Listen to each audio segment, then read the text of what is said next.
కడాన తిరుమల లడ్డు కూడా నాసి రకం. నాకైతే ఆశ్చర్యం వేస్తుంది. ఎన్ని కంప్లైంట్ చేసినా కడాన వెంకటేశ్వర స్వామి పవిత్రతను దెబ్బతీశారు. ఎన్నోసార్లు చెప్పాం. అక్కడ ఎంత దుర్మార్గంగా ప్రయత్నం చేశారంటే అంత దుర్మార్గంగా ప్రవర్తించారు. కడాన అన్న దానంలో క్వాలిటీ ఆఫ్ ఫుడ్ లేకుండా చేశారు. దేవుని దగ్గర పెట్టే ప్రసాదం అపవిత్రం చేసే విధంగా ఓసారి బాధేస్తుంది. నాసి రకమైన ఇంగ్రీడియంట్సే కాకుండా ఎనిమల్ ఫ్యాట్ కూడా వాడారని. ఏది గీకు బదులు ఈరోజు స్వచ్ఛమైన గీ తెమన్నాం, ప్రక్షాళన చేయమన్నాం. నాణ్యత పెరిగింది, ఇంకా కూడా నాణ్యత పెంచుతాం. అల్టిమేట్ గా వెంకటేశ్వర స్వామి మన రాష్ట్రంలో ఉండడం మనందరి అదృష్టం. ప్రపంచం అంతా మన దగ్గరికి వచ్చే పరిస్థితికి వచ్చారు. అలాంటప్పుడు వెంకటేశ్వర స్వామి పవిత్రతను కాపాడుకోవాల్సిన బాధ్యత మనందరిపైన ఉంది. ఇది కూడా చేస్తామని చెప్పి కూడా నేను మీకు తెలియజేస్తున్నా. చంద్రబాబు నాయుడు గారి 100 రోజుల పాలన మీద దృష్టి పెట్టేసరికి ఇప్పుడు తిరుమలకు వచ్చే నెయ్యి కల్తీ జరిగిందంటూ ఇంకో డైవర్షన్.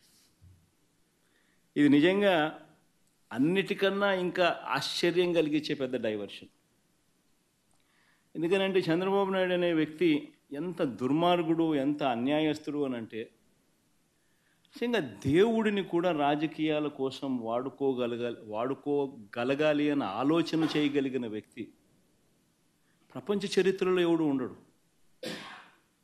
ఇంత అన్యాయస్తుడు ప్రపంచ చరిత్రలో ఎవడు ఉండడు. దేవుడు ని రాజకీయాల కోసం ఉపయోగించుకోవాలి అని ఆలోచన చేయగలిగిన దుర్మార్గమైన మనస్తత్వం ఒక చంద్రబాబు నాయుడు గారికి మాత్రమే ఉంటాయి. Unviable rates.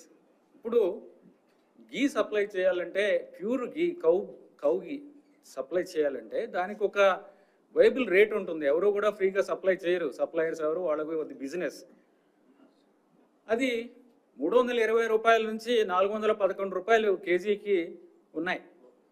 అంత తక్కువ రేటులో ఎలా సప్లై చేస్తారు అనేది చూస్తే ఎవరు కూడా ఆ రేటు చూస్తేనే మనకి ఇది ప్యూర్ గీ సప్లై చేయడం వీళ్ళు కాదు అనేది ఎక్స్పర్ట్స్ కూడా చెప్తున్నారు. నార్మల్ పర్సన్స్ కూడా చెప్తారు. మనం కూడా బయటకు ఉన్నప్పుడు మంచి గీ కొన్నప్పుడు ఎంతకు వస్తుందని మనకు కూడా తెలుసు. బయట ఎంత రేటుకి మనము ఎంత రేటు పెట్టాల్సి వస్తుంది క్వాలిటీ గీ కొనుక్కోవాలంటే మనకు కూడా తెలుసు. అలాంటిది అంత తక్కువ రేటుకి కొనడం వలన అక్కడే మొదటనే మనకి దెబ్బ. అంటే అంత తక్కువ రేటు పెడితే ఆల్మోస్ట్ మనము ఒక క్వాలిటీ మీద అంత అంటే కంట్రోల్ ఉండదు. వాడు ఇచ్చేది మనకి ల్యాబ్ లేదు, మన ఓన్ ల్యాబ్ లేదు, మనం బయటికి పంపించము, రేటే చాలా తక్కువ. ఈ 3 పరిస్థితుల్లో అసలు క్వాలిటీ గీ వస్తుందనేది రాదు అనేది అది చాలా స్పష్టంగా తెలుస్తుంది. ఎనివే ఆ రీజన్స్ అనేది అనలైజ్ చేయడం జరిగింది. అనాలిసిస్ ఎందుకు చేసామంటే కరెక్టివ్ స్టెప్స్ తీసుకోవాలి, ఏం జరిగింది, ఎలా చేయాలి దాన్ని అది చూస్తే ఈ విధంగా తెలిసింది.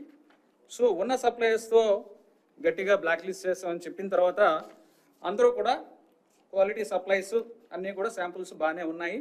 ఎక్సెప్ట్ ఒక supplier AR foods, AR dairy food private limited